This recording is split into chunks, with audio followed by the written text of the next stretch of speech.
Well, I'm expecting the same thing I've seen the last couple of weeks, and that's the 49ers getting back to their style of football, and that's running it down opposing defenses' throats. I don't know if it's about Jimmy G and trying to protect him, because in the process, this offense looks unstoppable. I mean, when the Rams came out there, I said, the Rams defense, they about to shut this down. But it was just overpowering runs, and it didn't matter who the back was. It didn't matter who the guy was. It was even Deebo Samuels getting physical in the run game. And so if the 49ers continue this brand of football, it's kind of reminiscent to that Super Bowl run year, right, where Jimmy G didn't throw the ball that much. They didn't ask him to do that much. It was just about how physical they can be in the run game, play action passes, and a really, really stout defense. That defense is coming along. This 49ers team is starting to get back to that old school football, running it, smash mouth. Yeah. So I love it.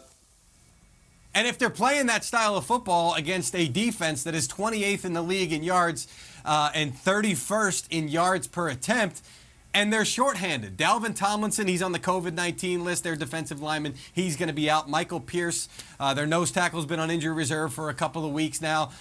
Everson Griffin, I mean, it feels wrong to talk about the football end of things with Everson Griffin with all he's got going on, and we wish him the best after that scary situation this week. But that's part of it here. I mean, they are shorthanded up front, and they haven't been good when they've had all their guys up front. So I'm going into this game, I'm saying, how is Minnesota going to stand up to this 49ers rushing attack? We'll see.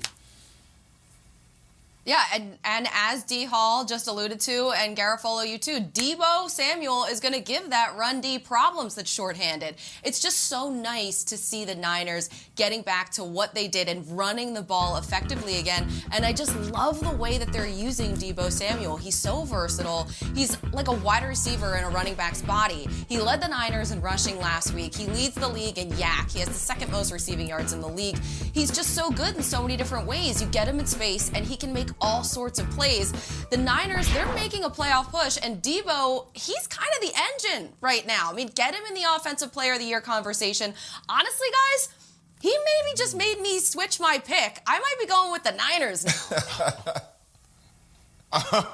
I love it. Hey, Colleen, I love it when you have these epiphanies right there on TV, right there in the moment, man. It's pretty dope, right? It's pretty dope. But, guys, I love Deebo Samuels as well, man. This is one of my favorite players in the National Football League. But I'm going to go to the wide receiver on the other side, and Justin Jefferson for the Minnesota Vikings. We're seeing this kid become a star right in front of us, right? Like, he's on pace for over 1,600 receiving yards. All of those things leads the Minnesota Vikings in all of the wide receiver metrics.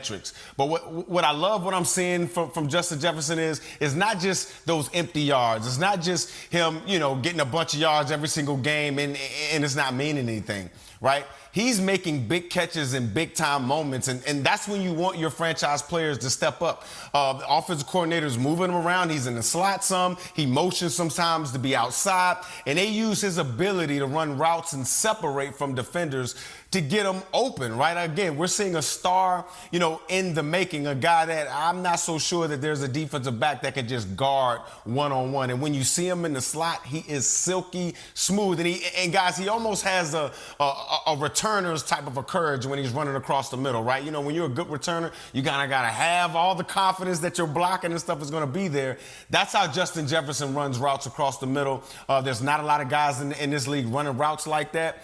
I'm looking at this kid this week to see if he can kind of take that next step and make some game-winning plays as the Minnesota Vikings take on the San Francisco 49ers this weekend.